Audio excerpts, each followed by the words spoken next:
Once again, welcome to the ELA by Khalim. Today in this video, today in this class, we are gonna learn about how to write an essay because it's very much important. As you know, nowadays, class 9th and 10th exam has been started, so it's a lot important.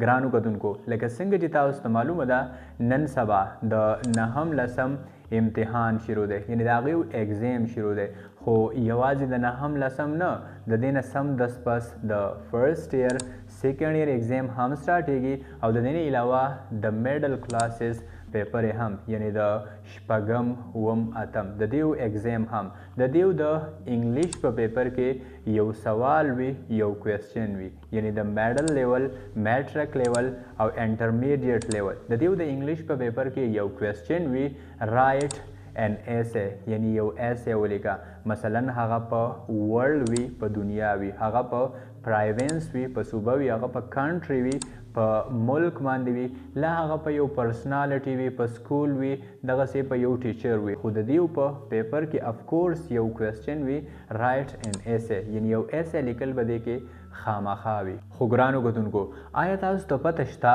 چې دا ایسے لیکل دا مضمون لیکل څومره آسان کار دی خو که چېرته څوک یې درته په صحیح طریقه وښایي نو او بالکل انشاءالله نن په دې ویډیو کې به مونږ صرف او صرف یو مضمون نه زده کوو نن په دې ویډیو کې به مونږ د مضمون لیکلو طریقه زده کوو که هغه بیا هر قسم له مضمون وي مثلا هغه په کنټري وي په ملک وي په ورلد وي په دنیا وي په پرایوینس وي په پرسنالټي وي په سکول وي په کلاس وي نو انشاءالله تاسو به د دې ویډیو د کتلو نه پس هر قسم له ایسے په انګلیش کې لیکلی شئ صرف او صرف هم بس د یوې طریقې په وجه نو ګرانو کتونکو راځئ چې دغه طریقه زده کړو دغه ایسے لیکل زده کړو سو لیټس کیک اپ د لیسن ګرانو کتونکو خو د ایسے زده کولو نه مخکې د ټولو نه اهمه د ټولو نه امپورټنټ دا خبره ده چې مونږ ایسے وپېژنو چې آخر دا ایسے د څه څیز نو په یاد ساتئ ایسے ویلی کېږي معلوماتو ته یعنی د یو سیز په باره کې د یو چا په باره کې معلومات را جمع کول او هغه په یو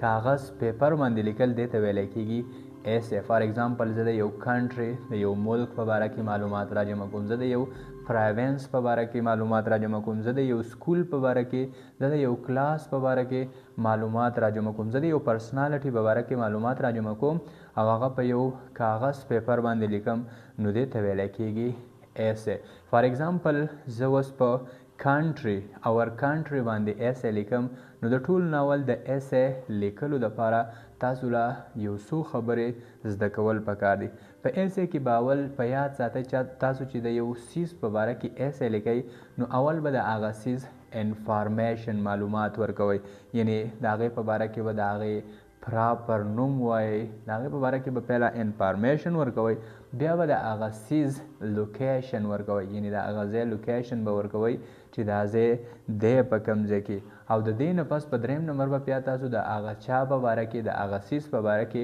یو درې څلور ایډجیکټیو سینټنسز لیکئ یعنی د هغې یو درې څلور صفتونه به لیکئ او په څلورم نمبر به تاسو بیا ډیټیل انفارمیشن به ورکوو اوس فار ایگزامپل زه په اور کنټري باندې ایسے لیکم نو د ټولو نه اول به د کنټري نوم ولیکو فار ایگزامپل زه په پاکستان ایسے لیکم نو اور کنټریز نیم از پاکستان زمونږ د ملک نوم پاکستان دی او په دویم نمبر اٹ از ان اسلامک ریپابلک دا یو اسلامک ریپابلک دی یعنی دا یو اسلامی جمهوریت دی آفیشلی نون as the Islamic Republic of Pakistan په سرکاري طور ورته هم اسلامي جمهوریه پاکستان ویلی کېږي یعنی په سرکاري طور باندې هم اسلامي جمهوریه پاکستان پیژندلی کېږي او بیا په دریم نمبر د دې لوکیشن چې دا په کوم ځای کې دی نو پاکستان از لوکیټډ ان ساؤتھ ایشیا پاکستان په ساؤتھ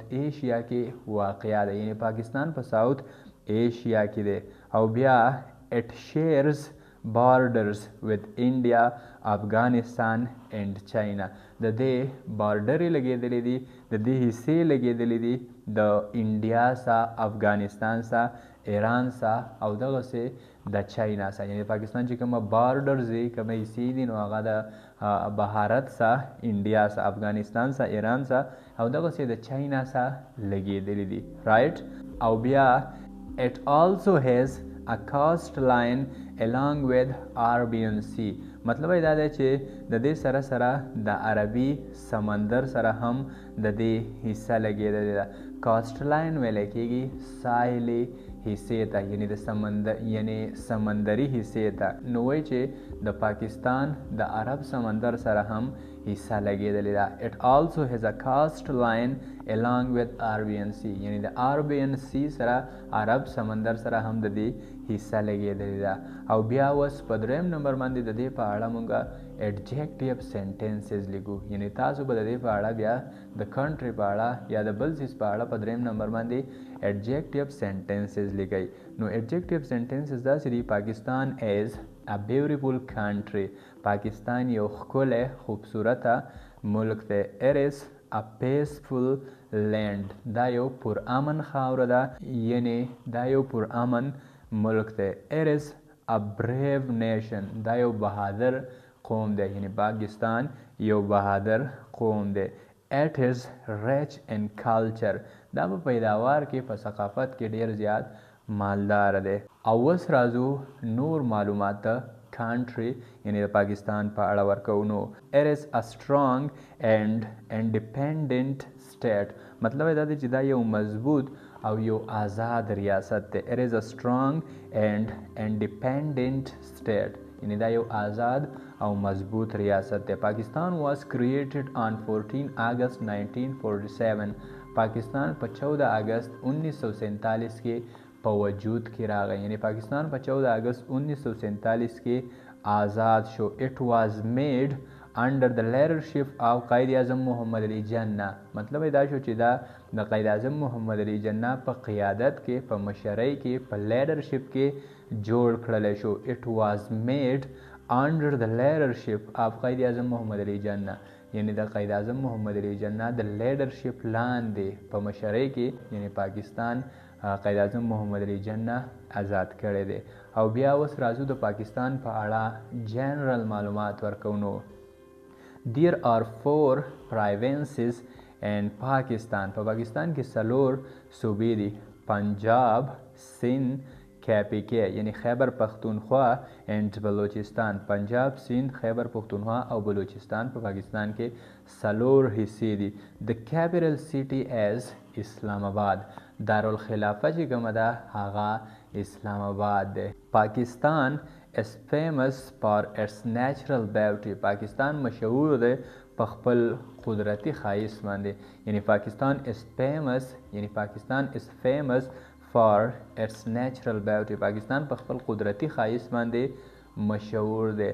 including mountains چې باغې کې شامل دي غرونه، rivers سیندونه، valleys وادیانې and deserts او صحراګانې. پاکستان is famous for its natural beauty. پاکستان په خپل قدرتی ښایست باندې مشهور دی.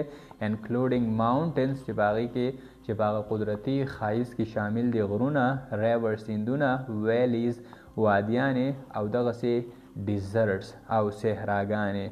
the northern area have some of the highest peak and the world like K2. په شمالي علاقو کې د دنیا بلندترین یعنی اوچتترین د غرونو څوکې دي، لکه مثلا K2 شو. پیک ویلی کېږي سر ته، د غر چې کومه سر وي هغې ته ویلی کېږي پیک. نو مطلب یې دا دی چې په شمالي علاقو کې د دنیا څه بلندترینې اوچتترینې د غرونو څوکې دي، لکه مثلا K2 شو وغیره وغیره.